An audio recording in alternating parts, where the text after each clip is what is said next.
Hello friends, welcome to the English classes. आज हम लोग क्लास 10th का जो थर्ड चैप्टर है टू स्टोरीज अबाउट फ्लाइंग, इसका ये सेकंड पार्ट है the black aeroplane. The black aeroplane का आज हम लोग क्वेश्चन आंसर करने वाले हैं, लेकिन आपसे मैं एक छोटा सा रिक्वेस्ट करना चाहूँगा कि यदि आप इस चैनल पे पहली बार विजिट कर रहे हैं तो इसको सब्सक्राइब कर लें और बेल आइकन को दबाना न भूलें, जिससे कि हमारे वीडियोज़ का लेटेस्ट नोटिफिकेशन आप तक पहुँच पाए। और यदि वीडियो पसंद आती है तो इसको लाइक करें और आप एक कमेंट ज़रूर लिखें, क्योंकि जब आप कमेंट करते हैं तो मुझे बहुत खुशी होती है। मैं आपके कमेंट का इंतज़ार करता हूं। आप हमारे चैनल पे जाके क्लास 10th और क्लास 9th का प्ले लिस्ट बना हुआ है, उस प्ले लिस्ट में जाके आप अपने क्लास से रिलेटेड वीडियोज़ वॉच कर सकते हैं। इसमें मैं वर्ड मीनिंग और क्वेश्चन आंसर फ़िलहाल मैं अभी अपलोड कर रहा हूँ वीडियोज़। यदि कोई गलती होती है तो उसको भी आप कमेंट में बताएं, और यदि कुछ अच्छा आप सीखते हैं वो भी आप कमेंट में बताएं। उससे मुझे प्रोत्साहन मिलता है और वीडियो बनाने में मुझे और हिम्मत बढ़ेगी। और अपने दोस्तों के पास इसे ज़रूर शेयर करें। तो आइए बिना देर किए हम इस वीडियो को शुरू करते हैं। देखिए, टाइटल है द ब्लैक एरोप्लेन, और इसका हम लोग आंसर करने वाले हैं थिंकिंग अबाउट द टेक्स्ट। इसका फर्स्ट क्वेश्चन है, I will take the risk, यानी मैं जोखिम लूँगा। व्हाट इज द रिस्क, और जोखिम क्या है। Why does the narrator take it, और जो कथाकार है इसे क्यों लेता है, जो नरेटर है इस जोखिम को क्यों लेता है। आंसर है, the narrator witnessed the black clouds like mountain in front of him, यानी जो वक्ता है यानी कथाकार है ने अपने सामने पहाड़ जैसे काले बादल देखे, माउंटेन जैसे। The risk is of flying the airplane through the storm clouds, यानी जो जोखिम था वो जोखिम तूफानी बादलों के बीच से हवाई जहाज को उड़ाने का है ना। The narrator took it as he wished to have breakfast at home, यानी जो वर्णनकर्ता ने इसे जो वर्णन करता है, जो कथाकार है, इसे इसलिए लिया क्योंकि वह घर पर नाश्ता करना चाहता था।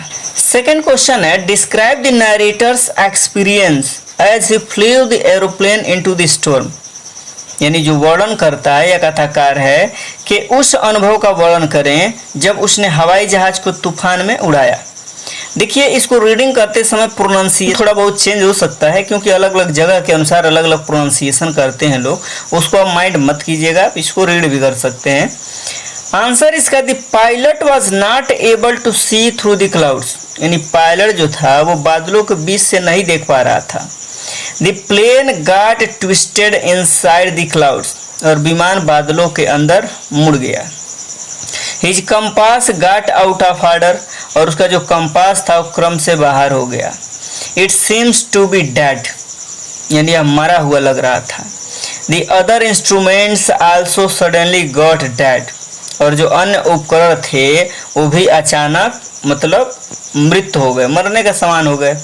जो अदर जो इंस्ट्रूमेंट थे वो भी डेड हो गए। ही इन्फॉर्म्ड द पेरिस कंट्रोल, यानी उन्होंने पेरिस नियंत्रक को सूचित किया, बुलाया है ना। सूचित किया। But the radio too was found dead, लेकिन जो रेडियो था वो भी डेड पाया गया। So the experience for the narrator was horrible, और इसलिए जो वर्णनकर्ता का अनुभव था वो बहुत ही भयानक था। थर्ड क्वेश्चन है, why does the narrator say, यानी कथाकार क्यों कहता है, I landed and was not sorry to walk away from the old Dakota, मैं उतरा और पुराने डकोटा से दूर जाने के लिए खेद नहीं किया था। आंसर इसका, the narrator had taken the risk of life, जो कथाकार है या वर्णन करता है ने जान का जोखिम उठाया था। He might get lost in clouds, यानी वह बादलों में खो सकता है। It was bound of happen, यानी यह तो होना ही था। He had knowingly taken the risk, यानी उसने जानबूझकर ये जोखिम उठाया था। So there was no regrets, इसलिए कोई पछतावा नहीं था। He was aware of the results of passing through the clouds, यानी वह बादलों से गुजरने के परिणाम को जानता था या उससे अवगत था।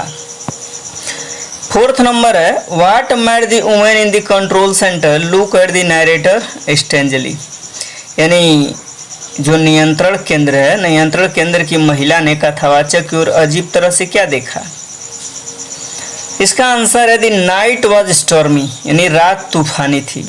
No aeroplane could fly in such bad weather, और इतने खराब मौसम में कोई भी हवाई जहाज नहीं उड़ा सकता था।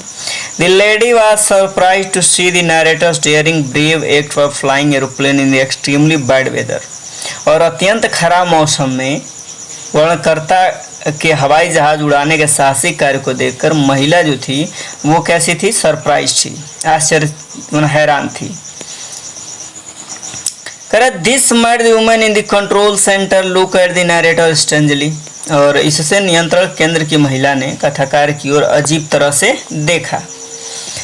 5th नंबर है who do you think help the narrator to reach safely, यानी आपको क्या लगता है कि किसने कथाकार को सुरक्षित रूप से पहुंचने में मदद की? डिस्कस दिस अमंग योरसेल्व्स, यानी अपने आप में इसका डिस्कशन कीजिए, मतलब चर्चा करिए। And give reasons for your answer, और अपने उत्तर के लिए कोई कार्ड बताइए। इसका आंसर है the narrator was assisted by a black aeroplane which did not have any lights, यानी कथाकार को एक काले हवाई जहाज द्वारा सहायता प्रदान की गई जिसमें कोई रोशनी नहीं थी। The pilot in that aeroplane gave the guidance to the narrator, यानी जो उस हवाई जहाज का पायलट ने वर्णनकर्ता को मार्गदर्शन किया था। The narrator pursued him until he was able to land safely, यानी वर्णनकर्ता ने उसका पीछा तब तक किया जब तक वह सुरक्षित रूप से उतरने में सक्षम नहीं हुआ। इन रियली, यानी वास्तव में, it was not actual aeroplane or the pilot, यानी यह वास्तविक हवाई जहाज या पायलट नहीं था। It was the fanciful imagination of the pilot's mind, और यह पायलट के दिमाग की काल्पनिक कल्पना ही थी। Which assisted him in the time of sorrow, जिसने उस दुख की घड़ी में उसकी मदद की थी।